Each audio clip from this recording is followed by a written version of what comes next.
우리 사회의 핵심 현안들을 꿰뚫어보는 시간입니다. 장윤선의 이슈토크빅 지금부터 시작하겠습니다. 오늘 초대한 손님은 국회 국방위원회 소속이신 민주당 김병주 의원님 모셨습니다. 주불리 김병주 의원님 모셨습니다. 어서 오십시오. 네, 안녕하세요. 주불리 김병주입니다. 아니, 사성 장군이시잖아요. 네. 한미연합사 부사령관까지 네. 하셨는데 너무 귀엽다. 예. 대한민국 장군님이 너무 네. 귀엽다. 이런 평가가 댓글이 엄청 많이 네, 달리더라고요. 댓글에 그런 것들이 많더라고요. 어떻게 좀 행복하십니까? 예, 행복합니다. 제가 국회의원이 됐을 때 우리 비서진들이 네. 주불리라고 이름을 지어줬어요, 아, 별칭을. 네. 그래서 유튜브 채널을 만들 때 주불리 김병주로 했는데 네. 야, 이거 주불리 너무한 거 아니냐니까 네. 의원님은 군 출신이라서 네. 딱딱한 이미지가 있을 수 있으니까 네네네. 주불리로 네. 하자 해서 했었습니다. 그렇구나. 부드럽게, 예. 예. 블링블링하게. 예. 오늘 블링블링한 얘기를 해야 되는데 네. 실제로 내용은 좀 그렇죠, 그렇지 않아서 무겁죠. 무거워서 네. 그렇지만 우리 그 시청자분들께서 편안하게 들으실 수 네. 있도록 쉽고 친절하게 설명해 주실 거라고 믿습니다. 네. 자, 그런데 안타까운 소식이 너무 많이 들어와 있습니다. 밤사이에. 자, 우선 지금 영국 거쳐서 미국, 네. 이제 앞으로 이제 캐나다 그렇죠. 아마 오늘 중에 떠날 것 같은데요.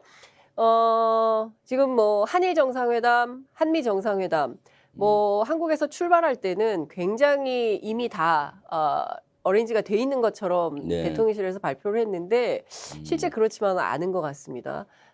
바이든 대통령하고는 48초간 네. 스탠딩 회담을 했다는 소식이 지금 속보로 들어와 있고요. 네, 그렇죠. 그리고 한일 회담은 이게 약식 회담이라고 우리는 얘기를 하고요. 네. 그리고 일본에서는 지금 이게 회담이라는 명칭조차 쓰지 않고 있는 이런 상황입니다. 그렇죠. 일단 한일 회담에 대해서는 좀 어떻게 평가를 하십니까?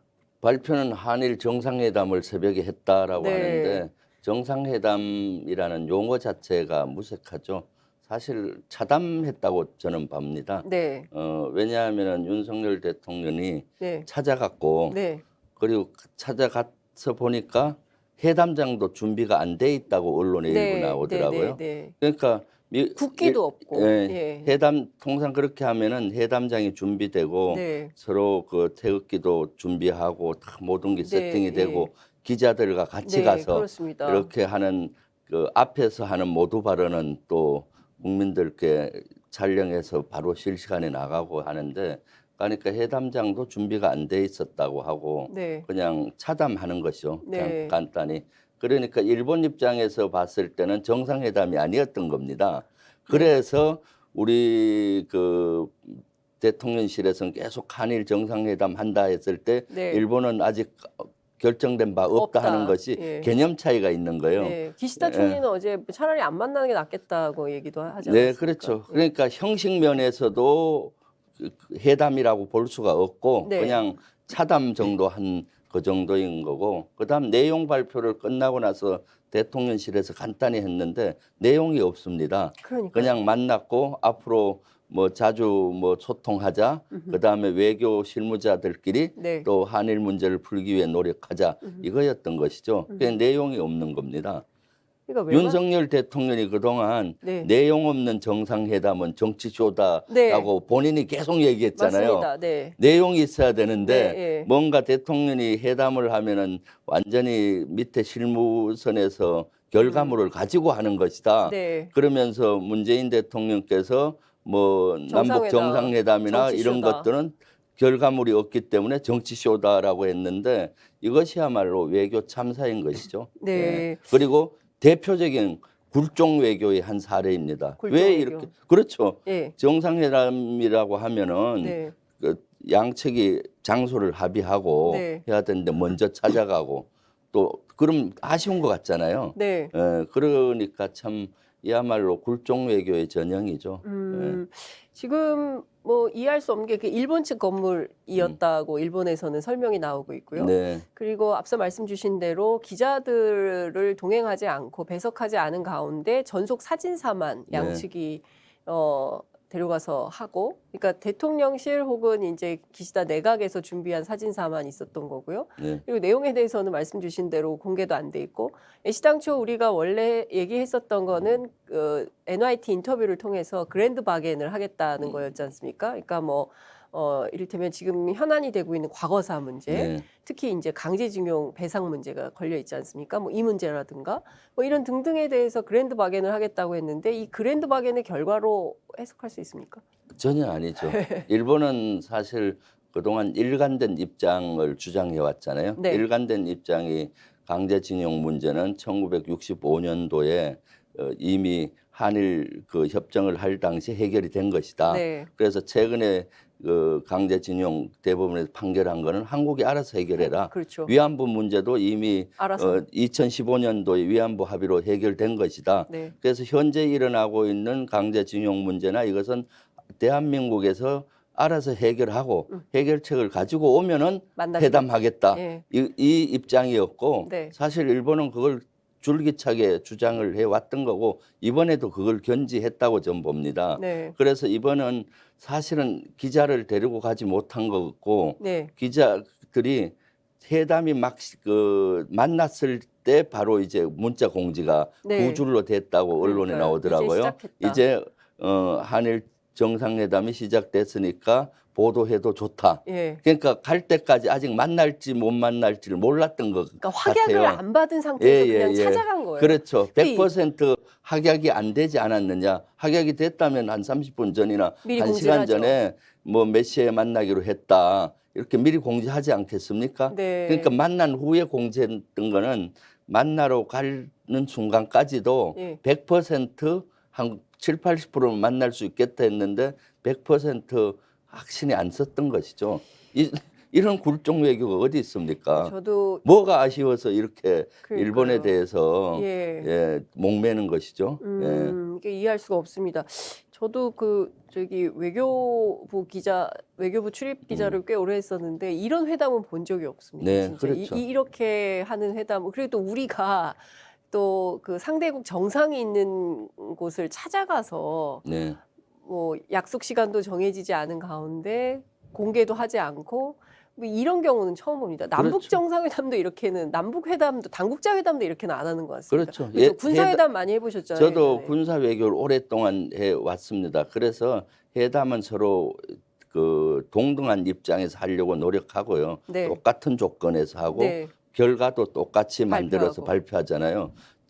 약식 정상회담이라고 윤석열 대통령 측에서 대통령실에서 얘기하는데 그렇다면은 결과도 우리 일본과 그 대한민국과 일본에서 나란히 발표해야 되는데 그런 거 없이 대통령실에서 메시지로 냈잖아요. 이렇게 그러니까요. 이렇게. 예. 그러니까 우리하고 일본하고 온도차가 많았던 것 같아요. 우리는 그렇죠. 이걸 정상회담으로 가지고 가고 싶어하는 거고 일본은 만나기 싫은데 만나자 쪼르니까 어쩔 수 없이 그럼 차나 한잔 하자 이런 정도로밖에 안 비춰지니까 사실 저는 아침에 그 얘기를 듣고 참 자존심이 상하더라고요. 아마 우리 국민적으로도 많은 국민들께서 자존심 네. 상해하는 분들이 많을 것 같아요. 오늘 네. 아침 출근길 많은 국민들께서 좀 비통한 마음이 들 것 네. 같습니다. 우리가 사실은 그 지난번에 그 문재인 정부 시절에도 가지 않습니다. 네. 사지 않습니다. 네. 뭐 이렇게 해서 일본에게 네. 사실은 뭐 경제적으로 일본이 압박을 해올 때 이른바 본때를 보여주지 않았습니까? 네. 그래서 이게 왜 이렇게 과거사 문제에 대해서 윤석열 정부가 애걸복걸을 해야 되는지 네. 이해할 수 없다. 이런 생각들을 하시면서 출근하시지 않을까라는 생각이 좀 드는데요. 참 답답합니다. 네. 어찌됐든 나토 갔다 와서 굉장히 비판을 많이 받았습니다. 제대로 준비해서 가라. 다음에 갈 때는. 네. 그런데 이번에 영국에서 보여준 조문 외교, 그다음에 미국 그 유엔 총회 이후에 벌어지는 이런 회담 상황. 캐나다 가서는 또 어떤 일이 벌어질지 지금 뭐 이런 건데요. 일단 뭐 중간 평가를 좀 하신다면 어떻게 좀 보십니까? 이게. 지금 외교 참사가 이루어지고 있는데 네, 1일 1참사가 이루어지고 있어서 네, 너무나 참 우려스럽고 네. 걱정이 됩니다. 사실 대통령은 우리 대한민국을 대표하잖아요. 그렇습니다. 그래서 외국에 나가서 우리 국익을 높이고 또 국격을 높여주기를 원하지 않습니까?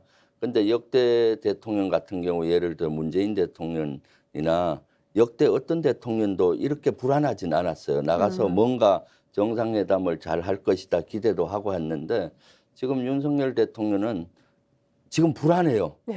또 그다음 뭔 사고를 칠지 네. 무슨 실수를 할지. 제가 사실 영국 조문 간다고 할 때 네. 야, 그 실수를 많이 할 텐데. 음흠. 왜냐하면은 장례식장 같은 데는 수행원을 못 데리고 들어갈 게 돼 있거든요. 네. 원체 많은 분들이 오니까. 아하. 음흠. 그럼 외교에 대해서 경험도 없으시고 음.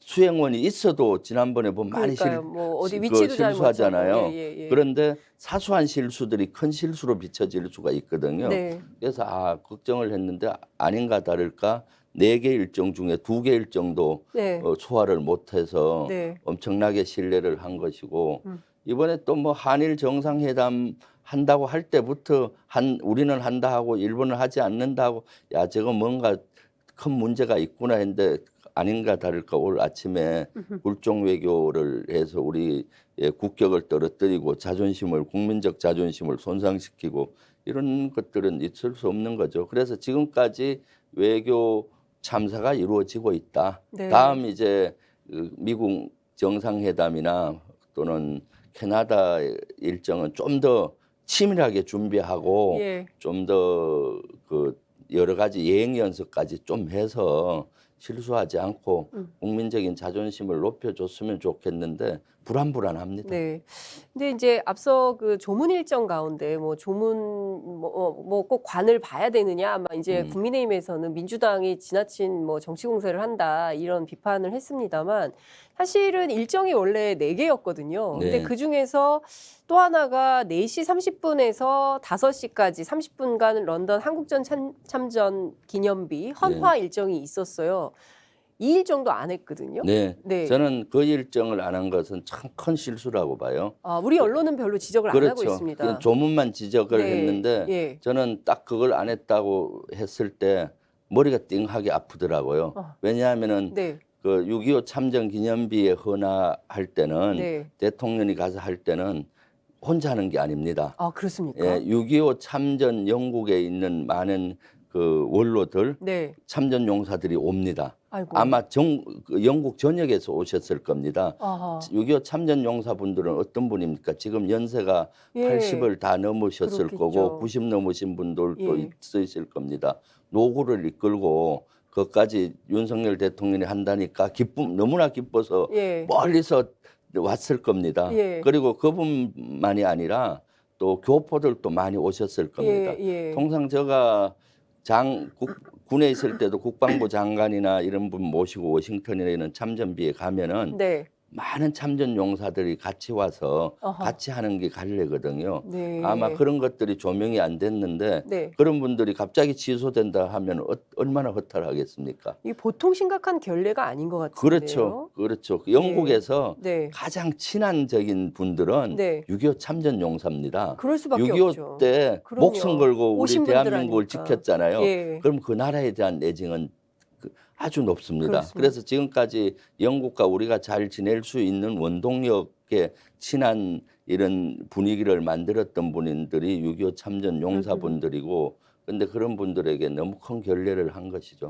이게 조문을 도대체 안 한 건지 못 한 건지 왜 이런 일이 벌어졌는지 우리 언론은 여기에 주목을 좀 하고 있습니다만 사실은 이런 결례들 네. 이런 게 하나하나가 다 쌓여서 결국에는 한국 정부에 대한 불신이라든가 또 한국에 대해서 내가 참 애정을 갖고 있었는데 뭐 그럴 필요가 없겠구나라고 생각하시게 만드는 원인이 되지 않을까. 그렇죠. 정말 지금 걱정됩니다. 사실 국민의힘과 윤석열 정부는 뭐 네. 말만으로 안보를 중시 여기고 또 호국 보훈의 가치 뭐 네. 높이겠다 뭐 그렇게 했는데 지금 영국에서 가서 이런 6.25 참전 기념비 헌화를 계획했다가 그 시간이 없으면 아예 계획을 하시지 말든가 그러니까요. 예. 계획을 해놓고 아마 모르긴 몰라도 많은 참전 용사분들이 왔는데 이걸 취소했다는 것은 참으로 큰 결례 중의 결례라고 할 수가 있는 것이죠. 그렇군요. 네. 지금 이게 뭐 120일밖에 안 됐는데 네. 문제가 너무 많아가지고 하나하나 다시 또 좀 뜯어봐야 될 것 같습니다. 국회 대정부 질문 하시느라고 너무 애쓰셨어요. 네. 예.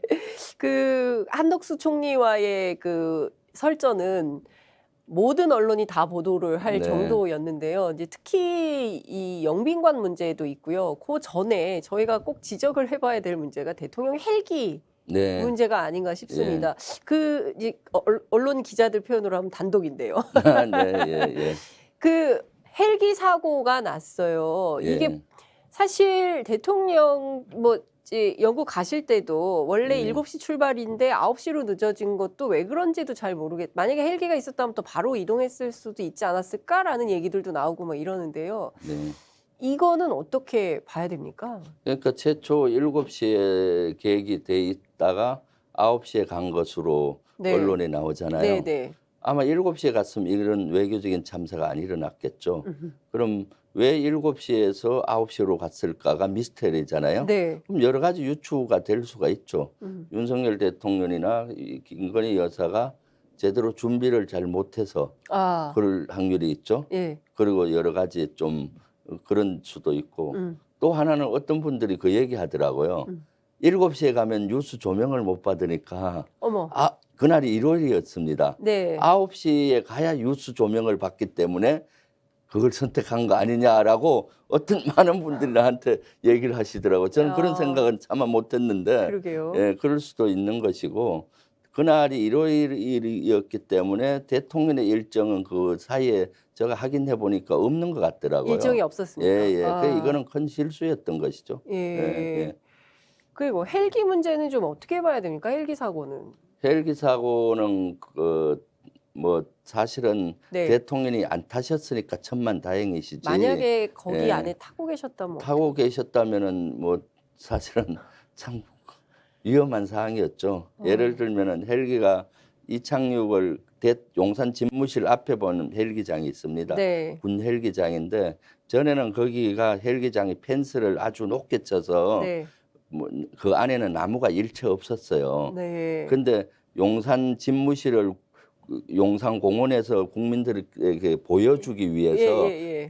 그걸 다 없앴습니다. 방호벽을. 방호벽을 다 예, 없애버렸어요. 방호벽이 한 2m 정도 되고 예. 그 헬기장 안에는 일체 나무가 없어요. 없어야 되겠죠. 예, 없죠. 예. 근데 방호병을 없애니까 그 방호병 밖에 있던 나무들이 있잖아요. 예. 그래서 헬기가 이착륙하다가 아하. 꼬리 날개가 나무에 좀 부딪힌 것 같아요. 아. 그래서 꼬리 날개가 손상이 됐고 네. 근데 그 꼬리 날개를 지금 수리하고 보수하는 중인데 네. 아마 한 3개월에서 한 6개월 정도 소요된다 그래요. 그러면 그 사이에 예. 문제가 생겨 우리 대통령은 뭐 합니까? 헬기는 여러 대 있습니다. 예, 예, 다행입니다. 여러 대 있는데 네. 그 중에 많지는 않은데 한 대가 손상이 됐기 때문에 네. 사실은 예비 헬기가 없죠. 그래서 그것도 사실은 운행에 문제가 될 수도 있어요. 왜냐하면 항상 대통령이 갈 예. 때는 헬기 한 대만 가는 게 아니라 예, 두세 대가 그렇죠. 같이 가야 됩니다. 예. 왜냐하면 경호용. 대통령이 어디에 탔는지 모르게 할 수도 있고 그렇죠. 또 수행 요원이 많습니다. 네. 그렇기 때문에 이걸 번갈아 가면서 이렇게 한 두세 대로 가거든요. 예. 근데 그런 폴맷을 만들기가 쉽지 않아졌죠. 그럼 당장 경호에도 문제가 되는 생기고. 거고 수행원들도 제한되겠죠. 헬기로 가실 때는.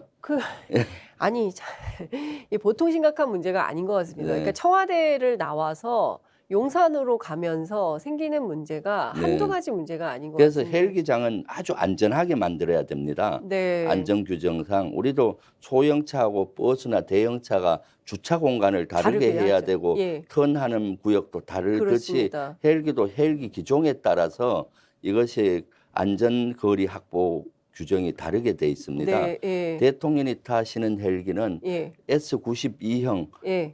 개조해서 VH92라고 통상해요. 예. 인터넷 침 나와요. 예. 그것은 중대형 헬기입니다. 네. 그와 유사한 헬기가 육군에서는 규정이 있어요. 네. 그 VH92의 안전 규정을 제가 요청했더니 못 받았어요. 그러면 비슷한 육군 규정은 제가 알고 있기 때문에 네. 그와 비슷한 육군 규정의 시누크나 또는 그런 규정으로 봤을 때 한 80 곱하기 80 정도의 안전거리를 확보가 헬기 패드가 돼야 되는 겁니다. 예. 그런데 지난번에 제가 이 문제를 제기했던 이유가 네. 한남동 공간 지역에 헬기가 장이 없는데 그러니까요. 그래서 국방에서 국방부 장관한테 물었거든요. 헬기장 네. 없는데 어떡할 뭘 거냐. 예. 그러니까 국방부 헬기장 없는 거 맞습니다. 네. 그렇지만은 빨리 나올 수 있는 방안을 강구하지 않겠습니다 하니까 않겠습니까라고 했더니 그날 저녁에 예. 대통령실에서 바로 반박을 했어요. 예. 국방부 장관이 잘못 알고 있다. 헬기가 내리고 그 이륙하고 착륙하고 이륙할 준비가 돼 있다라고. 그래요? 그래서 국방부 장관이 아마 되게 혼났을 겁니다. 그런데 예. 내리고 누구 말이 맞는 겁니까? 당연히 국방부 장관 얘기가 맞겠죠. 막 그래서 예. 제가 그걸 다시 저는 거기 1년 반을 살았어요. 그 한남동 공간 지역 그 예. 제일 중앙에 예. 연합사 부사령관 공간이 있어요.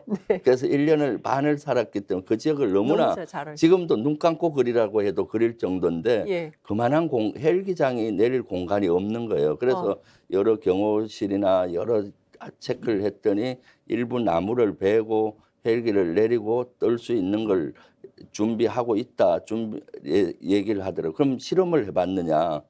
실험해야 될 거 아니에요. 네. 그냥 개념 조종사를 불러서 얘기를 해보니까 가능하다 하더라. 그래서 그건 아니고 그 실험도 안 해보고 뭔 것이냐. 그래서 유사 기종들 봤을 때 최소한 80m 곱하기 80m는 확보를 해야 될 텐데 그런 공간이 없습니다. 이것은 운행한다고 하더라도 안전한 상태에서 못 하잖아요. 그렇죠. 그 대통령실 집무실 앞에 있는 그 넓은 헬기장에서도 사고가 나는데 그러니까요. 나무에 부딪혀서 예. 꼬리가 거기 그런다든가 그 좁은 데서 네. 일어나면은 그렇잖아요. 대통령의 안위는 국가 안위와 직결됩니다. 그렇습니다. 왜 이렇게 대통령실은 예. 대통령의 안위를 이렇게 소홀하는지 예. 그걸 지적하기 위해서 예. 제가 그 사고 사례까지 얘기를 한 겁니다. 이 사고 사례는 제가 이미 그 사고가 나고 난 다음에 네. 그 조금 이따 알았어요. 예. 여러 가지 제보를 받고 파악을 했지만은 네. 그냥 알고는 있었는데 예. 언론에는 일치 안 나갔어요. 그래서 일치는 안 세상에. 나갔지만 왜냐하면 대통령의 헬기 상태니까 굳이 뭐 언론에 그 제보할 필요도 없고 해서 했었는데 자꾸 공간의 헬기장도 안전하지 않으니까 네. 그 사고가 났는데도 또 그런 아니라고. 안일한 자세니까 예. 제가 그걸 지적을 한 겁니다. 예. 그랬더니 그 더 우스운 게 있었잖아요. 네. 국무총리한테 헬기 이거 사고 난 거 아느냐 하니까 신문을 보고 알았습니다. 신문에 나지 않았는데 제가 얼마나 당황했는지 모릅니다. 신문에 나지 않은 거를 어떻게 한덕수 총리는 근데 한덕수 총리는 웬만하면 다 신문 보고 아시더라고요. 네. 뭐 모든 것을. 예? 방송에 난 것도 신문 보고 알았다 그러고. 그래서 제가 지적했죠. 그건 신문에 나지도 않았는데 신문 보고 했던 그건 신문 보고 하는 것이 아니다. 네. 국방부 장관이나 예. 경호처에 보고를 받아야 되는 것이다. 네. 왜냐하면은 대통령 헬기는 국무총리도 탑니다. 그 헬기를 본인도 타는 거예요? 예, 빌려서 타요. 대통령이 안 쓰실 때 네. 국무총리가 그 헬기를 탑니다. 그럼 사실 국무총리 비서실에서조차도 보고했을 거 아니에요. 네. 몇 대 되지도 않습니다. 그것이. 네. 정확히 몇 대라고는 얘기할 할 수가 수 없지만은 몇 대 되지도 않는데 국무총리도 이동하는데 지장이 생기잖아요. 네. 그럼 국무총리 비서실이든 국무조정실에서도 아마 보고를 했었어야 되는데 그런 걸 안 했던 것 같아요. 이게 지금 그러니까 지금 이런 한 사건만 봐도 네. 국무총리와 국무총리실의 업무 태도가 얼마나 안이한지 네. 또 대통령실하고 정보가 거의 공유가 안 되고 그러니까요. 예. 저는 이번에 그 대통령 해외 순방 관련해서도 총리의 네. 답변이 너무 황당했거든요. 뭐 출발 시간도 모르고 도착 시간도 모르고 박진 외교부 장관이 어디가 있는지 미국에 있는지 영국에 있는지 그것도 상황 파악을 네. 전혀 못하고 있고 정말 대단히 충격적이었어요. 네. 뿐만 아니라 또 대통령 전용 병원과 관련해서도 그렇죠. 예. 그게 막 보안이라고 네. 구글 치면 다 나와요. 미국의 대통령 전용 병원도 치면 다 금방 나와요. 나오고 예를 들어서 더 보안이 뭔지 압니까? 네. 대통령이 자주 머무르는 데가 더 보안 사항이잖아요. 네. 대통령 간 데가 어딥니까? 지금 한남동 아크로비스타 모든 국민이 좌표까지 찍을 수 것을 있을 좀- 겁니다. 그러니까요. 아크로비타, 비스타. 그다음 지금 한남동 이쯤 한남동 저 외교부 장관 공간 예. 남산에서 다 보이고 맨날 나오잖아요. 예. 국민이 좌표까지 찍어요. 그 그 사진- 위치는 이 나중에 보안입니까? 보안 아닙니까? 그러니까요. 원래 보안일 수 있겠죠. 예. 대통령 당선인 시절에 그 대통령실 집무실 이전한다면서 국방부 건물에 놓고 자, 당신 사무실이 2층에 한다. 뭐 여기. 네네. 그래서 국민들이 멀리서 대통령이 사무실 저기서 근무한다는 걸 보고 마음적인 교감을 하겠다. 네. 사실 대통령 건물은 보안이 아닌데 어느 사무실을 쓰느냐는 네. 보안일 수 있거든요. 그렇겠죠. 그런데 본인 대통령 당선인 스스로가 내가 2층에 여기 쓰려고 한다. 그리고 언론에서 최초 2층 리모델링이 안 돼서 5층을 썼잖아요. 5층 그러니까요. 쓴다. 예. 그다음에 이제 2층으로 내려간다. 예.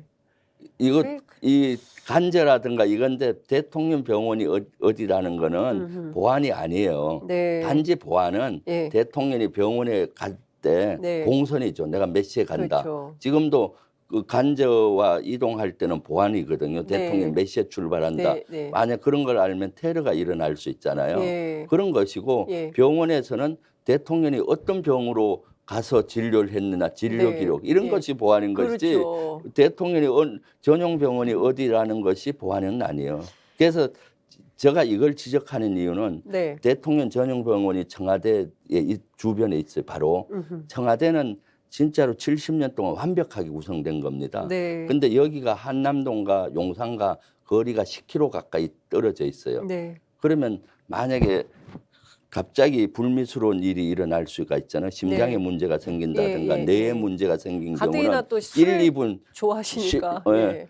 1초를 다투죠. 네. 그럼 골든 타임을 놓칠 수 있어요. 네. 그래서 제가 이걸 수없이 지적도 하고 예. 사실 관련 부대 예. 의무사령부라든가 이런 데 불러서 체크도 했어요. 아하. 근데 골든 타임을 놓칠 수 있겠더라고요. 아, 정말요? 그래서 대정부 질문 때 그런 거는 국무총리도 알아야 되잖아요. 그런데 그렇죠. 질문했을 때 제가 표정을 보니까 전용병원 어디냐 물으니까 모르는 것 같아요. 진짜. 모르니까 계속 답변을 못 하고 그 보안 사항인데 얘기해도 됩니까 하고 다른 엉뚱한 얘기를. 엉뚱한 얘기를 하죠. 달을 가리키면은 달을 봐야 되는데 달 네. 가린 손가락 보고 지금 그 시비를 거는 거랑 똑같은 것이죠. 보통 심각한 상황이 아니다라는 네. 말씀을 안 드릴 수가 없는 지경인 것 같습니다. 자연스럽게 영빈관 말씀을 좀 여쭤볼 수밖에 네, 없습니다. 예, 그러니까 지금 예. 사실 대통령실이 지금도 잘 모르겠어요. 왜 청와대에서 나오셨는지, 그리고 청와대를 왜 단 하루도 쓰지 않으시려고 했었는지 도무지 이해할 수가 없고, 물론 뭐 광화문으로 가려고 했는데 여의치 않아서 갈 수 있는 데가 용산밖에 없었다라고 하는데 애시당초에 계획했던 거하고 너무 다른 네. 상황으로 가고 있는 것이고, 특히 영빈관 신축과 관련해서 물론 취소는 했습니다만 누가 영빈관을 지시해서 예산을 짠 건지 이것도 지금 너무 불투명한 거죠. 네. 그리고 영빈관만 필요할까?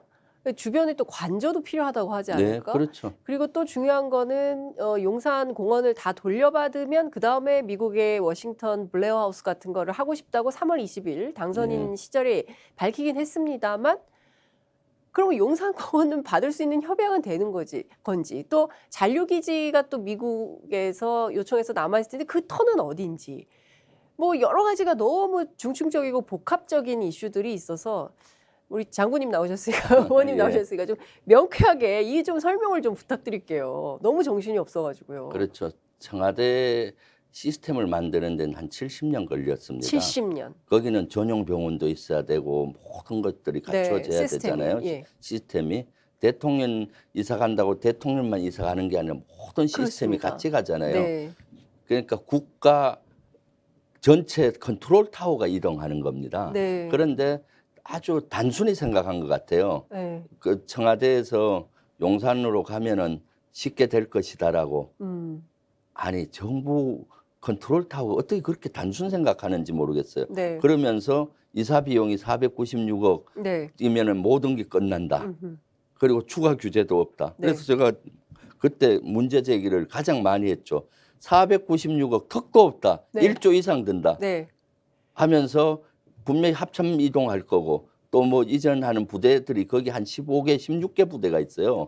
점차적으로 부대 다 나가라 할 거 아니에요. 그러니까 용산에 있는 부대가 지금 용산 대통령 집무실 그 주변에. 바운더리 안에 아니 예. 주변이 아니라 예. 예전엔 국방부 그 영내잖아요. 예. 지금은 대통령실 영내가 네, 네, 되는 네. 거고 예. 그 안에 한 15개, 16개 부대가 있어요. 아. 국방부 합참만 있는 게 아닙니다. 아. 국방부 합참, 통신단, 예. 사이버 사령부 예. 각종 그 아. 기관 내지는 부대가 15개, 16개나 있어요. 다 이사 가야 되는 거 아닙니까? 근데 그러니까 아마 대통령실이 계속 거기 있으면은 네. 점진적으로 다 이사 가야 될 겁니다. 그게 언젠가는. 그 비용이 그러니까 그런 연쇄적으로 비용을 발생하는 하면은 거 아니에요? 천문학적이 드는 거죠. 어. 그리고 지금 전용병원도 나중에는 결국은 용산 지역으로 옮겨와야 될 겁니다. 그렇겠죠. 그리고 간저도 지금 떨어져 있잖아요. 예, 한남동. 예, 한남동 거기는 아마 임시로 쓸 겁니다. 한 1, 2년. 그럼 다시- 결국 관저도 새로 지어야 된다는 얘기예요. 간저도 용산에. 다시 용산 집무실 지역으로 들어와야 되는 것이죠. 어. 이것이 분리돼 있으니까 네네. 지금 얼마나 어렵습니까? 예. 저녁에 예. 대통령은 24시간 국가 컨트롤 타워 역할을 해야 되는 겁니다. 그렇습니다. 예. 지금 근데 윤석열 대통령은 워라밸 되게 좋아하시는데 사실은 예. 워라밸 해서 퇴근을 하시더라도 항상 대기태에서는 유기해야 되는 거죠. 야간에 어떤 사항이 있으면 조치를 해야 되고 네. 그렇기 때문에 그 집무실과 간제가 떨어져 있을 경우는 문제가 많아요. 모든 게 2배 드는 겁니다. 아하. 경호 소요가 예. 경비 소요가 2배 들잖아요. 예. 집무실 지역도 예, 해야 해야 되는 되고, 거고 간저 간저도 지역도 해야 해야 돼요. 그러니까 경찰 경호가 훨씬 많이 들고 그런 데는 대통령은 지상과 공중으로부터 그 경계가 돼야 되잖아요. 예. 공중 테러. 그렇습니다. 그럼 공중도 통제가 되는 겁니다. 아. 공중에 지금은 우리가 사실은 우리 시민들께서 네네. 헬기 안 갖고 있으니까 네. 잘 느껴지지 못하잖아요. 네네. 비행 금지 구역이 다 설치가 되면 그 안에는 비행 물체가 일체 그 안에 못 들어가요. 들어가면 안 되는. 그 앞으로 예. 3, 4년 되면 드론 택시, 드론 택배가 네. 운영이 되는데 예. 그 지역에서 운영이 제한되는 거죠. 아, 죄송합니다. 한남동은 못 갑니다. 막 이렇게 되는 겁니까? 그렇죠. 그리고 한강도 못 갑니다. 한강도 못 갑니다. 거기가 비행 금지 구역이 예. 원래는 반경 8km였는데 줄여서 예. 반경 한 4km로 했어요. 그러면은 용산 집무실로부터 한강하고 밑에 88 고속도로하고 강남 일부가 돼요. 예. 그러면은 강남 일부 예를 들어 고속도로 터미널 같은데 예. 있는 사시는 분들 예. 거기 택배 못 갑니다. 드론 택배. 드론 택시 그거 못 못 가요. 가요. 그러니까 4차 산업혁명 시대에 용산 주변에는 가장 낙후한 도시가 될 것이다. 용산이 어디입니까? 서울의 예. 지리적으로 제일 중앙에 있어요. 예. 서울의 중앙이 4차 산업혁명 시대에 낙후된 도시가 된다. 그럼 서울은 결국 도시 개발이 어렵죠. 왜냐? 드론 택시와 드론 택배는 예. 우리 차도 고속도로가 있잖아요. 네. 고속도로가 필요한데 네. 그 고속도로는 한강으로 연결됩니다. 왜? 거기서 사고가 제일 많이 나잖아요. 그렇죠. 많이 가니까. 근데 일반 가옥 위로 집 위로 가면은 떨어지면은 민간 피해가 생기니까 그렇죠. 지금도 헬기 항로가 주로 그 한강을 통해 있어요. 아하. 공중에 예. 드론과 드론 택배도 예. 고속도로 한강으로 낮아요. 그럼 고속도로가 단절되잖아요. 예. 그럼 어떡하겠어요? 돌아가야 되잖아요. 강남 그럼 강남이 위험해지죠. 고속도로가 공중고속도로가 잘 운영되지도 않고 고속도로가 아니죠. 그냥 그 시골길처럼 이렇게 공중에도 하니까 시간이 많이 소요되고 당장 눈에 안 보이고 하는데 저는 그런 예측이 금방 돼요. 와. 그래서 대통령실은 여기 어렵다 용산. 다시 저는 청와대로 들어가야 된다고 봐요. 방법이 없네요. 네. 야, 오늘 제목 나왔다. 정말 4차 산업혁명 시대. 진짜 이런 얘기는 어디서도 들을 수 없는 그렇죠. 이야기인 것 같습니다. 네. 김병주 의원님 아니면 저희가 이거 어디 가서 이런 얘기를 듣습니까? 네. 아니 그런데 지금 어찌됐든 용산 계획 영빈관은 취소한다는 겁니다. 지금은 여론이 악화되니까 취소한다고 하지. 그래서 대정부 질의 때도 제가 물었어요. 이제 내년쯤 돼서 여론이 좋아지면 또 짓는다고 할 거 아니냐. 그러니까 뭐 거기는 앞으로 국무총리 답변은 앞으로 거기는 대통령만 쓰는 게 아니라 국무총리 뭐 쓰고 외교부 장관도 쓰고 뭐. 국회의장도 쓰고 하니까 네, 국회에서 좀 도와주십시오 하니까 포기를 못 하고 있는 거죠. 내년에 또 요구할 겁니다. 아, 정말 그렇게 예. 될까요? 예. 근데 그 의원님께서 준비해 주신 자료가 있는데요. 그 지도를 보니까 예. 용산 뭐 혹시 제작진께서 띄워주시면 저희가 좀 보면서 설명을 좀 들었으면 좋겠는데 대통령실 주변이 다 저기 보면 예. 그 대체로 보면 전부 그 아, 미군 기지하고 사이에 있게 되는 것 같아요. 네, 네. 네네. 저기 이러면 결과적으로 예. 그렇죠. 예. 지금 보시면은 저 네. 그림이 국방부가 있는 지역, 국방부 적힌 데가 이제 예. 대통령실이 그 국방부 건물로 옮겼고요. 네네. 거기 점선으로 쭉 돼 있는 지역 있잖아요. 예예예. 거기가 현재 대통령실 플러스 국방부 한 15개 부대가 있는 영내 지역입니다. 아하. 그리고 그 앞에 헬기장 예, 있잖아요. 예, 거기 예. 이제 국방부가 옛날에 군 헬기장으로 썼던 건데 네. 그것도 이제 뺏어서 이제 대통령 헬기장을 쓰고 있어요. 예. 그래서 국방부 헬기장이 없어져서 고위 지휘관들이 헬기를 또 다른 데 운용하다 보니까 애로가 많아졌고 네. 그다음에 그 우측으로 보면 신미군 기지 뭐 네. 이래 있잖아요. 예. 그쪽이 지금 용산 미군 기지죠, 사실은. 예. 지금도 대통령실 그러니까 바로 옆 담장을 연해서 미군 기지가 있는 겁니다. 그래도 됩니까? 그런 나라가 있습니까? 그런 나라가 없습니다. 전 세계 그런 나라 대통령실 우리뿐이니까. 바로 옆에 예. 외국군 기지가 있는 나라는 없어요. 그런데 미군 기지는 어떤 지역이냐? 예. 치외법권 지역입니다. 그렇습니다. 저기는 미국의 땅을 빌려줘서 미국 땅처럼 돼 있어요. 그러니까 예. 우리의 어떤 뭐라고 할까 영향이 미치지가 않습니다. 그래서 미군 기지에서 어떤 일이 일어나는지 알 수가 없어요. 예. 그래서 도감청의 염려가 담벽을 바로 있으니까 있는 거죠. 그래서 지금 대통령실의 일거수일투족이 도감청 될 확률이 많다.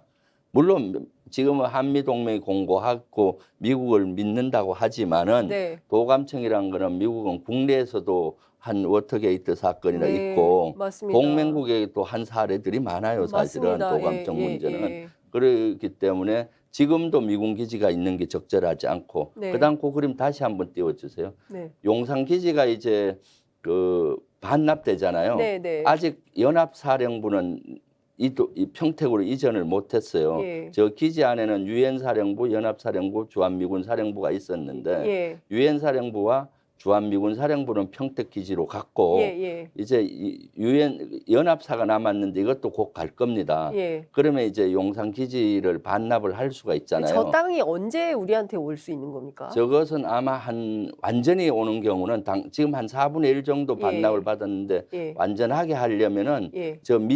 신미군 기지, 예. 잔류 기지를 만든 후에야 다 반납이 됩니다. 왜냐하면은 그 예측할 수 없는 거 아닙니까? 한 4년 걸리죠. 4년. 계획상은 예. 왜냐하면 그 평택에 기지를 옮겼지만 한국에서 근무를 해야 되는 소요가 많아요. 네, 네. 또 유엔사나 연합사나 전방 지소가 있어야 되거든요. 예, 예, 그래서 예. 저 신기지를 한 3만 평 정도 만들어서 예. 용산 기지에 있는 그런 정보 시설이라든가 저런 걸 다 지어 안으로 넣고 예. 그럼 4년 걸려요. 기지 만드는데. 그리고 나서 100% 반납이 되는 겁니다. 원래. 윤석열 대통령 임기가 끝나는 그렇죠. 지 않습니까? 그리고 신기지가 또 대통령실 바로 옆에 있잖아요. 예. 그래서 제가 문제 제기했어요. 예, 예. 지금도 용산 기지가 바로 옆에 있어서 문제가 있다. 네. 앞으로 신기지가 생기면 더 큰 문제죠, 바로. 그래서 신기지가 문제 제기하니까 용산 잔류기지를 다른 데로 옮기겠다라고 예. 또 대통령실에서 발표하고. 예. 그럼 그래서 그 돈이 또 더블로 드는 거 아닙니까? 그렇죠. 그 사람들 또 어. 예산 챙겨줘야 그렇죠. 되잖아요. 저 우리가 안에는 지어줘야 되잖아요. 드래곤 힐 호텔 같은 거를 예. 또 새로 지어줘야 되는 겁니다. 그러니까 최소한 3천억에서 한 5천억도 도대체 소요가 땅값 제외하고 드는 땅값 거죠. 제외요. 이거 이대로 놔둬도 되는 겁니까? 제가 그러니까 보기에는, 지금 예. 첫 단추를 잘못 끼면은 네. 두 번째, 세 번째 단추를 잘못 끼게 되잖아요. 예, 예. 앞으로 계속 단추를 잘못 끼게 될 겁니다. 음. 네. 지금 이 문제는 그 청와대를 나와서 대통령실을 용산으로 이전하면서 생기는 지금 저런 문제. 그러니까 비단 뭐 돈을 많이 쓰냐 적게 쓰냐 뭐 이거 또 중요한 국민 세금이 들어가기 때문에 국민 혈세가 작용하니까 중요한 문제지만 그뿐만 아니라 외교적인 문제, 뭐 도감청의 문제, 사실상 우리 국가 안보와 안위와 관련된 문제, 뭐 여러 가지 중증적인 위협이 있는 것인데 네. 그럼에도 불구하고 용산으로 가야 되는 이유에 대해서 사실 대통령실에서 구체적인 설명, 투명하게 설명을 못 하고 있는 거 아닙니까? 설명할 수가 없죠. 그 이유를 찾을 자기들조차도 그 정확하게 아마 논리가 서지가 않죠.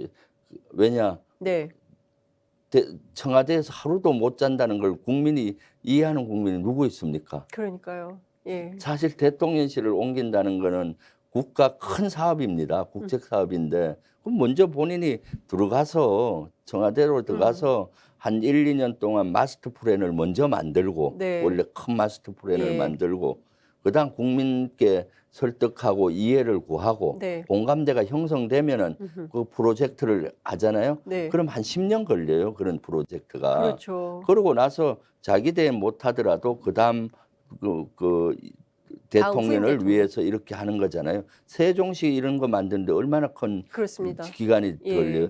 우리 사단 사령부 정도 옮기는데도 네. 최소 5년에서 한 8년 걸려요.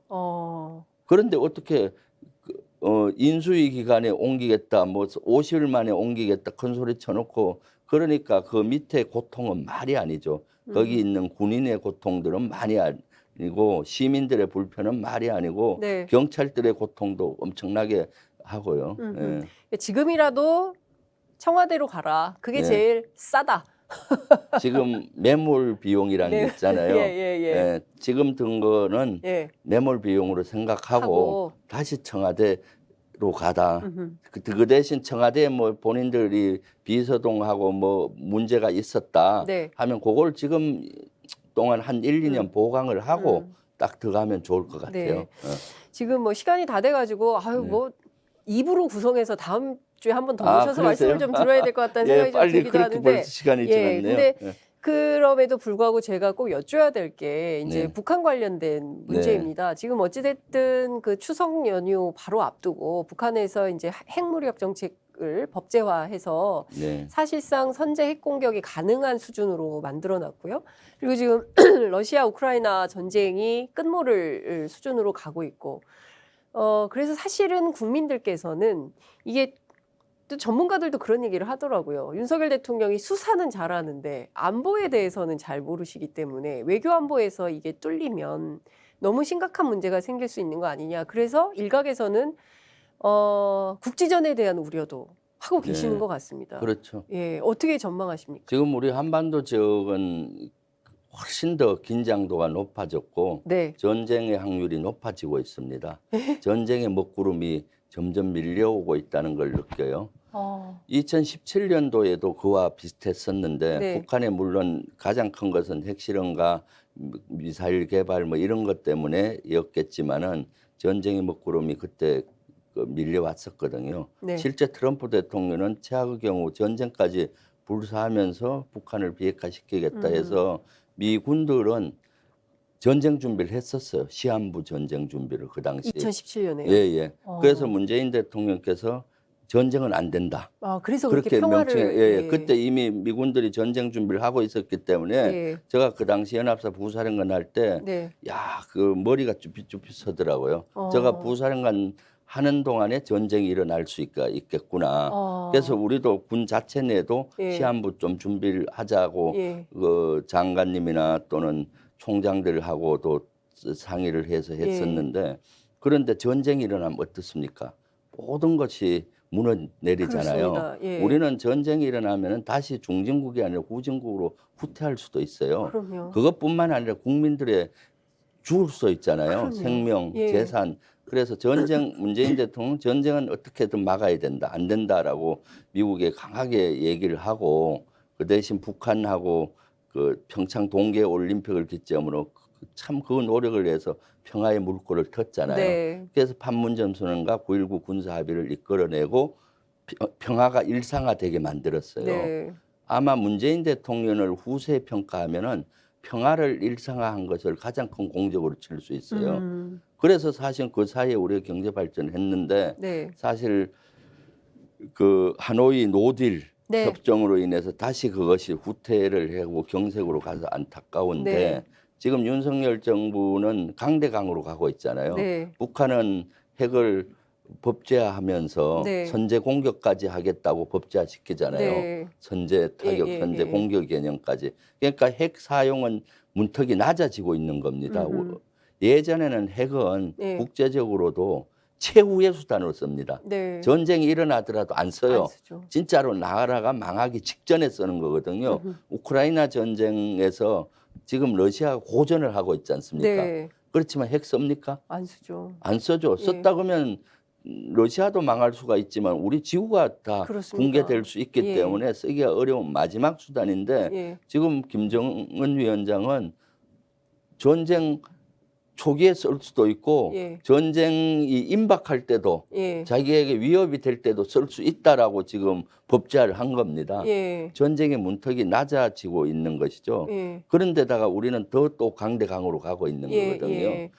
그런 것들이 전쟁의 위협이 높아지고 있고 음흠. 핵 사용의 문턱이 낮아지고 있는 것이 저는 가장 큰 우리의 그 도전 요인이고 위협이라고 봅니다. 그래서 기시다 총리가 이번 유엔 총회 연설에서 네. 나는 김정은 위원장을 조건 없이 만나겠다. 네, 그래서 북일 수교 가능성까지도 얘기하는 이유가 결과적으로는 사실은 예컨대 핵을 쏘거나 전쟁이 일어나면 일본에게도 국가적인 손해나 위험이 생길 수 있으니까 선제적으로 저렇게 하는데 우리 대통령은 가서 자유를 21번 얘기하고 글로벌 리더 네. 국가 얘기를 하니까 이게 사실 핵 위협에 앞선 거는 사실은 대한민국인데 오히려 기시다 총리가 더 적극적으로 북한을 만나서 이 문제를 평화적으로 해결하겠다 이러니까 그렇죠. 이거 어떻게 해야 됩니까? 지금 참 걱정이죠. 그 일본은 이런 것들을 알고 네. 조건 없이 만나겠다라고 기시다는 얘기하고 있잖아요. 네. 조건이 있으면 만나기 어려우니까 어렵죠. 그래서 조건 없이 만나겠다고 하면서 네. 우리 오히려 한반도 북한 문제에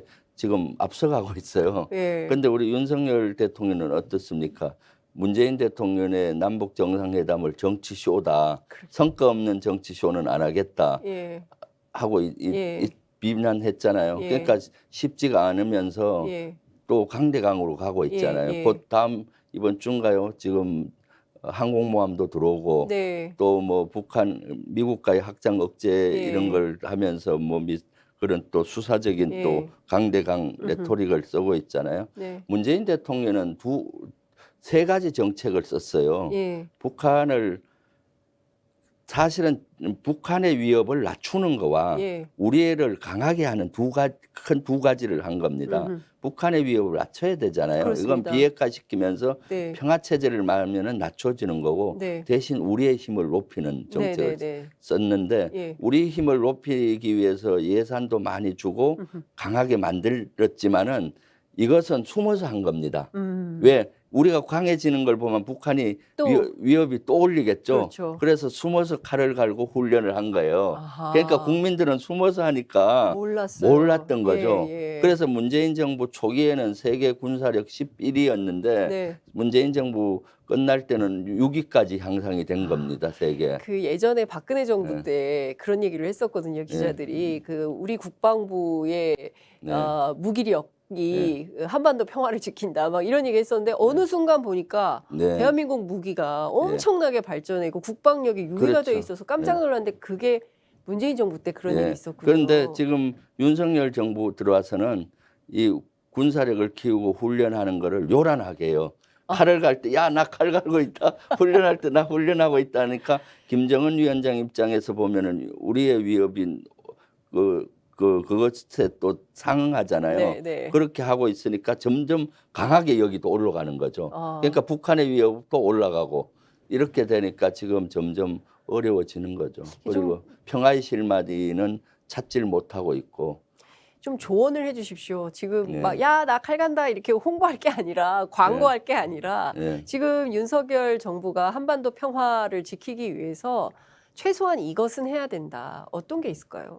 최소한 일단은 그 북한의 핵 국가 위협에 대응해서 우리 군사력을 지속적으로 강화를 해야 되겠죠. 핵 능력, 핵에 대한 대응 능력을. 그러면서 미국하고 확장 억제 정책을 구체화 좀 할 필요가 있고, 이거 힘을 높이는 거는 문재인 정부와 계를 같이 하되 네. 북한의 위협을 낮추는 노력을 해야 되는 겁니다. 그럼 북한의 위협을 낮추는 건 가장 핵심이 비핵화와 평화체제잖아요. 네, 네. 비핵화와 평화체제를 만들어가는 건데, 그럼 어떻게든 대화의 물꼬부터 터야 되는 거죠. 네. 대화가 돼야 예.